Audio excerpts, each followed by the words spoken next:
All praises to Yahweh Bahashem Yahweh Shai, and we're going to get right into this video. The title says of this video, Fire the Bishop.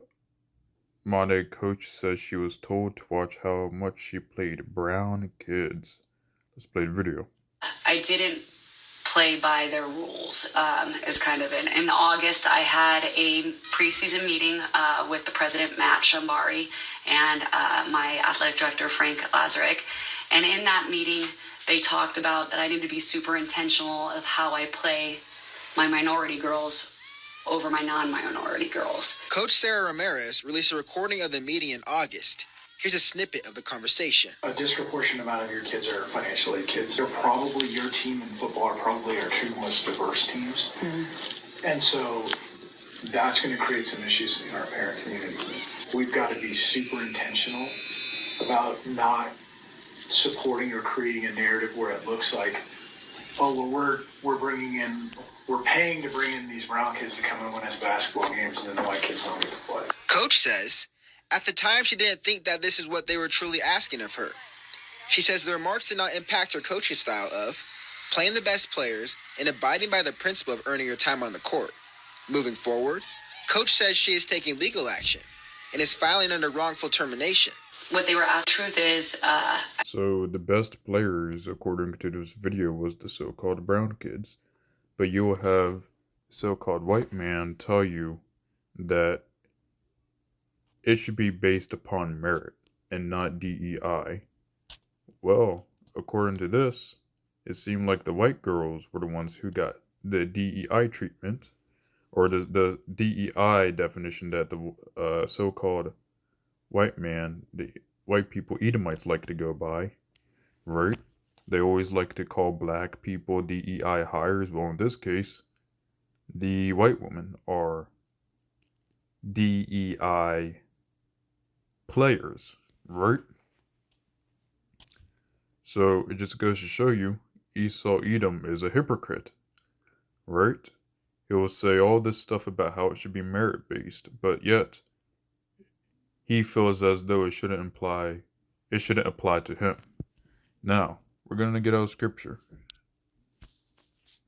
Genesis chapter 3 verse 15 says, "And I will put enmity between thee and the woman, and between thy seed and her seed, and shall bruise thy head, and thou shalt bruise his heel." Right. So there's going to be enmity between Jacob and Esau. For Esau is the end of the world, and Jacob is the beginning of it that follow after it. Right.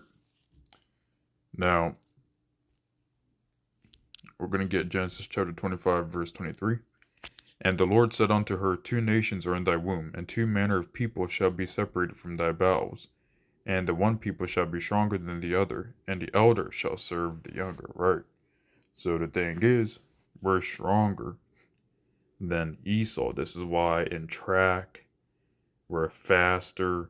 This is why in combat sports, we're easily the best. Right. And if just given the chance, right, we also are the smartest, right? And on top of that, we're also more resilient. Because, yes, it's true that Yahweh Bahashem Yahweh Shai kept us from being completely destroyed as a people. But the fact that the Lord is able to, the fact that the Lord is able to preserve us through the 90s and through the terrible epidemic of gangsta rap and all those things, and to still come out and be a threat to Esau Edom to the point that he feels he needs to remove DEI, just tells you who is stronger, and that is Jacob, right? And the elder shall serve the younger. So yes, right now we are in the captivity of Esau Edom. But there's going to come a time where Esau will serve us. All praises to Yahweh Bahashem, Yahweh Shai. Now we're going to get Micah chapter 2 verse 10. "Arise ye and depart, for this is not your rest, because it is polluted. It shall destroy you, even with the sword destruction." Right.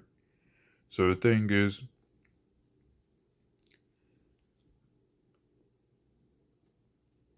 when you're going about this world and you start to see these headlines that are very annoying, for instance, you see Trump getting rid of DEI, which DEI didn't really help us that much. It mainly helped white women. But you start to see Esau Edom start showing their hand against Israel, right? And honestly, it's a little annoying. But the thing is, we were never meant to live forever in Babylon. Babylon was always just a temporary captivity, right? And the time of our captivity is almost up. And soon Yahweh Bahashem, Yahweh Shai will put us into rulership and have us rule over our oppressors. So I hope this lesson was very edifying. All praises to Yahweh Bahashem, Yahweh Shai, and Shalom.